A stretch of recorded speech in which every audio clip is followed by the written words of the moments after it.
ವೀಕ್ಷಕರೇ, ನಮ್ಮ ಚಳ್ಳಕೆರೆ ಟಿವಿಗೆ ಸ್ವಾಗತ. ಇಂದಿನ ಪ್ರಮುಖ ಸುದ್ದಿ. ಶ್ರೀರಾಮಕೃಷ್ಣ ಪರಮಹಂಸರ 16 ಮಂದಿ ನೇರ ಸನ್ಯಾಸಿ ಶಿಷ್ಯರಲ್ಲಿ ಒಬ್ಬರಾದ ಸ್ವಾಮಿ ಅಖಂಡಾನಂದರ ಸೇವೆಯ ಆದರ್ಶ ಇಂದಿನ ಯುವ ಜನತೆಗೆ ಆದರ್ಶಪ್ರಾಯವಾಗಬೇಕು ಎಂದು ಚಳ್ಳಕೆರೆಯ ಶ್ರೀ ಶಾರದಾಶ್ರಮದ ಸ್ವಯಂ ಸೇವಕಿ ಡಾಕ್ಟರ್ ಭೂಮಿಕಾ ಸಲಹೆ ನೀಡಿದ್ದಾರೆ.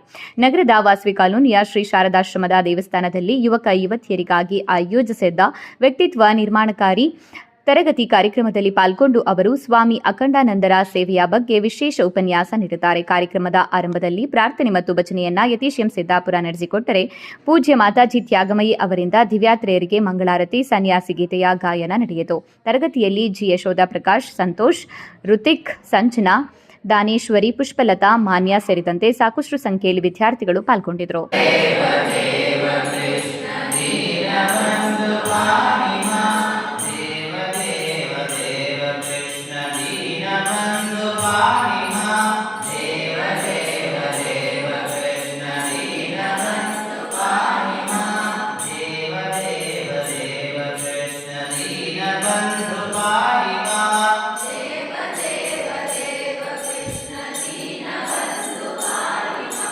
नीलमेघ श्याम कृष्ण नित्य मुक्त रक्षमा, नीलमेघ श्याम कृष्ण नित्य मुक्त रक्षमा, नीलमेघ श्याम कृष्ण.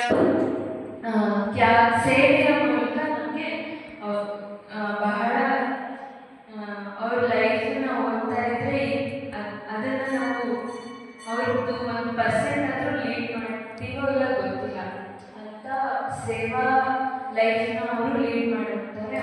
ಅಷ್ಟು ಮಾರ್ಗದರ್ಶನ ನಮಗೆ ಕೊಟ್ಟಿರ್ತಾರೆ.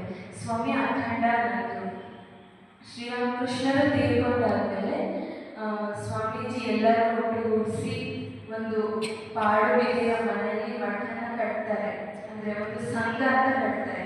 ಶ್ರೀ ರಾಮಕೃಷ್ಣ ಮಿಷನಾಶ್ರಮ ಈ ಎಲ್ಲಿ ಬೇಲೂರು ಮಠ ಇದೆಯೋ ಅದು ಆಗಲೇ ಆಗಿರಲ್ಲ ತಕ್ಷಣಕ್ಕೆ. ತುಂಬ ಅವರು